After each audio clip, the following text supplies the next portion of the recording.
anak laki itu lebih jadi kebanggaan buat orang tuanya ketimbang anak perempuan. Sebabnya apa? Pertama, faktor nasab, silsilah lebih kuat kepada laki-laki ketimbang perempuan. Yang kedua, faktor cita-cita. Orang tua kalau punya anak laki-laki, cita-citanya panjang. Nak, kau nanti jadi dokter ya, nak jadi insinyur ya, nak jadi pilot ya, nak jadi pengusaha ya, nak jadi presiden ya.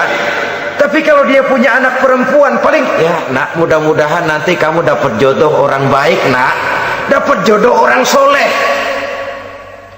Saudara-saudara, yang ketiga, anak perempuan itu kalau sudah berkeluarga biasanya pindah kepada lingkungan keluarga lain.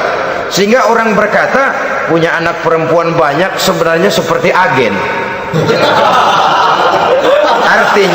Artinya ada yang mau bawa, kan begitu. Ada yang minta ambil, ada yang berminat buntel. Paling dia nengokin orang tuanya ya lebaran. Ya syukur kalau sebulan sekali atau seminggu sekali, tapi minimnya kan lebaran. Dengan demikian dari garis nasab ini lebih kuat al-banin ketimbang al-banat. Manusia dihiasi dengan kecintaan kepada anak-anak. Sering karena terlalu cinta kepada anak, kita menjerumuskan anak. Terlalu sayang kepada anak, segala maunya kita perturutkan tanpa kendali dan kendala. Akhirnya sifat yang demikian itu malah mendorong anak untuk manja, tidak percaya kepada kemampuan yang dimilikinya, selalu mengandalkan kepada kebesaran, kemampuan daripada orang-orang yang dibanggakannya itu. Dan dalam kondisi demikian, kedewasaan dan tanggung jawabnya akan lambat berkembang. Maka Allah Subhanahu wa ta'ala memperingatkan bahwa harta dan anak bisa menjadi fitnah. Dalam ayat lain Allah juga memperingatkan, ya ayyuhalladzina amanu la tulhikum amwalukum wa auladukum an dzikrillah. Wahai orang-orang yang beriman, jangan sampai hartamu dan anak-anakmu memalingkan kamu daripada mengingat Allah. Jangan sampai kesibukanmu kepada anak dan harta benda menyebabkan kamu sampai lupa mengingat Allah Subhanahu wa ta'ala. Berapa banyak manusia yang tenggelam dengan melupakan Allah, jauh dari agama, jauh dari tuntunan syariat, oleh karena disibukkan oleh persoalan anak dan persoalan harta benda. Maka satu-satunya jalan, jikalau kita tidak ingin anak kita sampai memalingkan kita daripada mengingat Allah, nilai-nilai keimanan harus ditanamkan kepada mereka sedini mungkin. Dengan bekal ini, maka mereka, anak-anak kita, insya Allah tidak akan membuat kita orang-orang tua ini berpaling daripada mengingat Allah, berpaling daripada kehidupan beragama. Memang karena anaklah kita orang tua peras keringat banting tulang, pergi pagi pulang sore cari nafkah. Karena anaklah kita orang tua, kepala jadi kaki, kaki jadi kepala. Asal mereka bisa menikmati hari depan yang lebih baik dari yang kita nikmati sekarang ini. Tapi berapa banyak juga orang-orang tua yang tidak sadar akan amanah berupa anak ini. Mereka lalai, mereka bersikap masa bodoh, padahal tidak akan ada yang tidak dipertanggungjawabkan di hadapan Allah Subhanahu wa ta'ala. Orang tua bisa mendapat pensiunan pahala kalau anaknya tumbuh menjadi anak yang soleh. Tetapi orang tua pun bisa saja masuk neraka karena anaknya menjadi anak yang kurang ajar dan orang tuanya sama sekali tidak pernah memberikan pendidikan yang sebagaimana mestinya.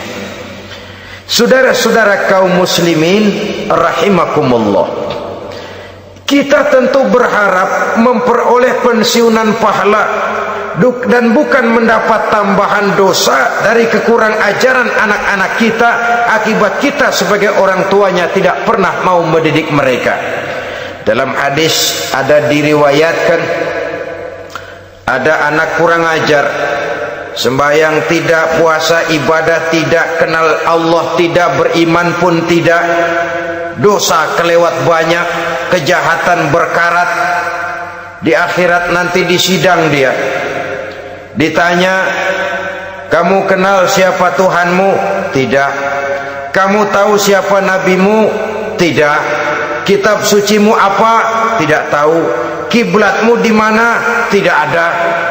Kamu sholat? Tidak pernah. Kamu puasa? Tidak pernah. Wah, kalau begitu kamu rusak sekali, kamu neraka. Anak ini mengajukan protes. Saya menuntut keadilan. Benar saya tidak kenal siapa Tuhan saya. Saya tidak tahu apa kitab suci saya. Saya tidak pernah mendirikan sholat, tidak pernah melaksanakan puasa. Pendeknya tidak ibadah dan tidak iman. Tapi semua itu terjadi, sebab-sebabnya tidak lain karena orang tua saya tidak pernah mendidik dan mengajarkan saya. Orang tua saya tidak pernah mengarahkan saya ke jalan itu. Sampailah saya seperti keadaan yang sekarang ini. Orang tua saya enak-enakan ngaji, saya teler diantepin aja. Orang tua saya memegang kitab, saya megang botol. Dia tahu, dia diam saja. Dia tahu dan dia tidak memberikan peringatan. Karena orang tua saya lah, maka saya jadi seperti sekarang ini. Kalau saya harus masuk ke dalam neraka, saya menuntut keadilan agar orang tua saya juga ikut bersama saya gabung ke dalam neraka. Orang tuanya yang baik-baik dipanggil, sudah mau berangkat ke surga nih orang tua, dipanggil, "Ntar dulu mas, ini dulu." Mau kemana, gancang banget? Surga pak, nanti dulu urusan belum beres. Ini benar anakmu ini? Dilihat anaknya, iya anak saya ini. Waktu di dunia nggak pernah diajarin ngaji, nggak pernah. Sampai dia nggak kenal Tuhannya, nggak kenal nabinya, nggak kenal kiblatnya, nggak kenal kitabnya. Iya. Dia sembahyang, kamu diam, dia nggak sholat, kamu diemin aja. Iya kali. Kenapa pakai kali? Yang benar ngomong. Ramadan dia nggak puasa, kamu nggak tegur, kamu diam saja. Iya.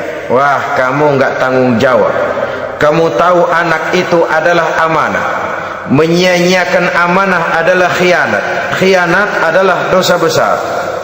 Jadi bagaimana saya? Ya kamu gabung sama anakmu, join ke neraka berdua bareng. Lantaran kamu tidak mau mendidik mereka, anak-anakmu, maka jadilah anak-anakmu seperti sekarang ini. Saudara-saudara kaum muslimin rahimakumullah.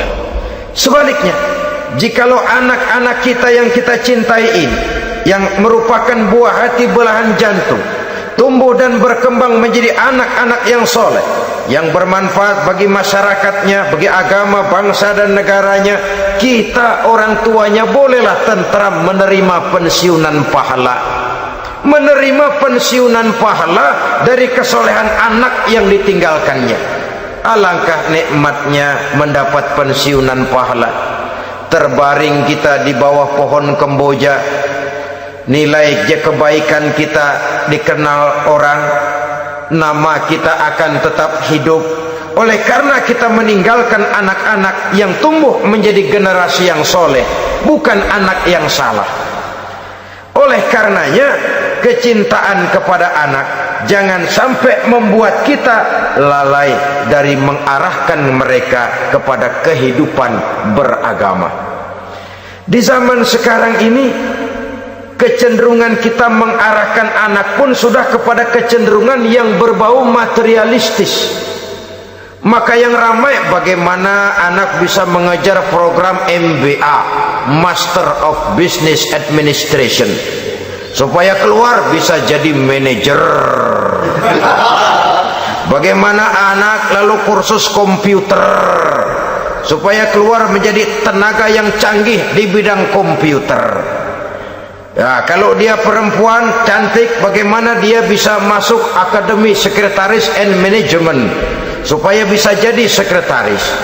Atau bagaimana dia bisa masuk sekolah nyanyi supaya nanti jadi penyanyi dengan tarik suara, uang lalu mengalir ke dalam kocek jutaan nilainya?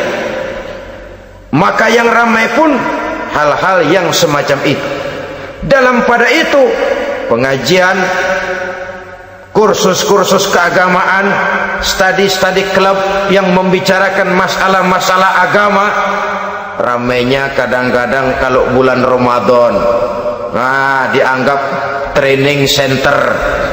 Ya lumayan, daripada tidak sama sekali mah lumayan. Tapi dengan demikian ini kan merupakan bagian terpokok dari kehidupan manusia. Alangkah idealnya jika dia mengantongi gelar MBA, Master of Business Administration, tapi punya nilai iman yang tangguh, ahli komputer tapi punya keyakinan beragama yang mantap. Dan ini harus ditanamkan lebih dahulu sebelum dia menguasai disiplin ilmu yang lainnya. Saudara-saudara kaum muslimin rahimakumullah, kecintaan kepada anak-anak sering mendorong seseorang untuk menimbulkan sifat nepotisme. Segalanya serba garis keturunan. Sejak ia jalur birokrasi sampai ke dalam kehidupan sehari-hari, nepotisme ini bisa terlihat. Orang kehilangan kondisi objektivitasnya. Mampu atau tidak soal lain, bidangnya atau tidak bukan soal. Yang penting masih ada hubungan keturunan. Maka timbullah tumpang tindih untuk sesuatu pekerjaan yang tidak sesuai dengan kemampuan dan keahliannya. Di desa-desa kita melihat masjid, ketua masjid bapaknya, bendahara anaknya, sekretaris mantunya, Bilal besannya, kol beduk engkongnya. Pokoknya asal masih ada garis keturunan masuk, tidak minggir. Ini pada akhirnya kurang menciptakan pemerataan kesempatan.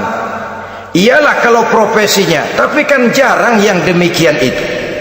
Kita boleh cinta kepada anak-anak kita, tapi jangan lalu mempergunakan posisi yang kebetulan kita gunakan untuk menempatkan anak-anak kita lebih dari kemampuan yang mereka miliki. Nepotisme yang lahir, sehingga ini bukan saja tidak mendidik, tapi mengakibatkan terjadinya tumpang tindih. Tidak lagi berprinsip the right man on the right job, bahwa orang harus ditempatkan sesuai dengan keahliannya, tapi kita sudah berpikir subjektif, ahli atau tidak ahli, asal masih berbau keturunan, ayo silakan. Nepotisme yang akan lahir. Oleh karenanya, mencintai anak adalah sesuatu yang merupakan perhiasan di dalam kehidupan. Wajar, tetapi harus kita menempatkannya sesuai dengan semestinya. Ini yang kedua. Yang ketiga,